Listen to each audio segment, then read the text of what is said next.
सोचिए, आप जन्म लेते हैं एक जगह, फिर वहाँ से चले जाते हैं, फिर कहीं और फिर आपको एहसास होता है कि घर वो नहीं जहाँ आप पैदा हुए थे, बल्कि वो जहाँ आपकी यादें, रिश्ते और पहचान बनी। द एलिस विलियम्स यह कहानी कहती है एक परिवार की, जगहों की और एलिस वेयर की। कहानी शुरू होती है जैथिल के पिता ग्योर्ग और माँ अम्मू के विवाह से।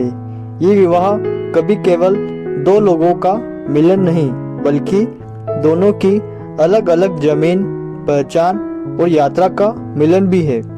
परिवार बॉम्बे, केरला, हांगकांग, पेरिस जैसे कई शहरों में रहता है।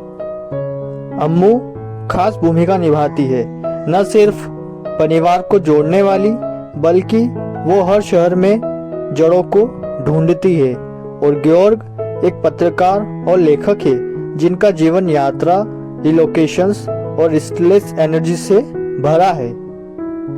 समय और स्वास्थ्य स्थान की यात्रा है। पुस्तक में कई जगहों का जिक्र है, बॉम्बे, हांगकांग, हनोई, पेरिस आदि।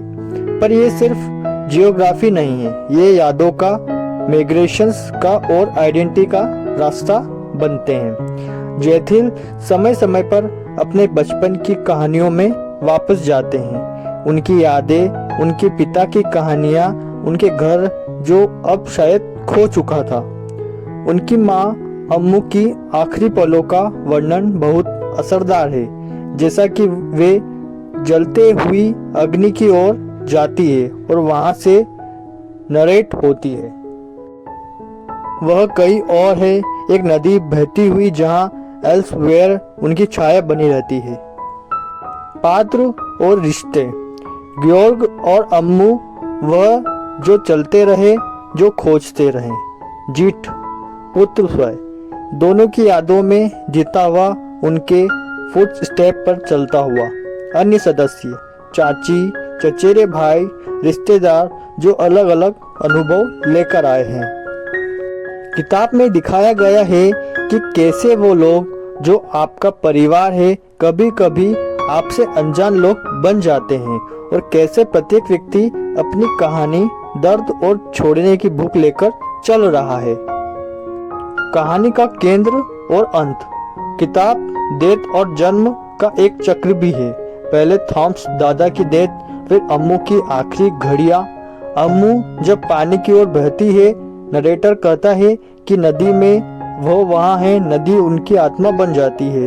एलिस वेयर वो लोग हैं जो कहीं के भी नहीं होते, लेकिन हर जगह अलियो रहते हैं। घर उनके लिए कभी, कहीं भी, हर जगह है। कुल मिलाकर संदेश द एलिस वेयर कहती है कि हम सब कहीं न कहीं प्रवासी है। मेमोरी लॉस आइडेंटिटी की यात्रा छोड़ती है और निशानी हमारी आत्माओं पर। जब जगह बदलती है तब हम यह सीखना है कि होम वो नहीं जो स्थिर हो, बल्कि वो जो हमारे भीतर हो। अगर आप इस कहानी में खोना, सोचना और महसूस करना चाहते हैं तो ये किताब आपके लिए है। अगर यह समरी आपको पसंद आई तो इसे लाइक, और चैनल पे नए आए तो चैनल को सब्सक्राइब करना ना भूलें। फिर मिलेंगे ऐसे किसी इंटरेस्टिंग बुक समरी के साथ। तब तक के लिए नमस्कार।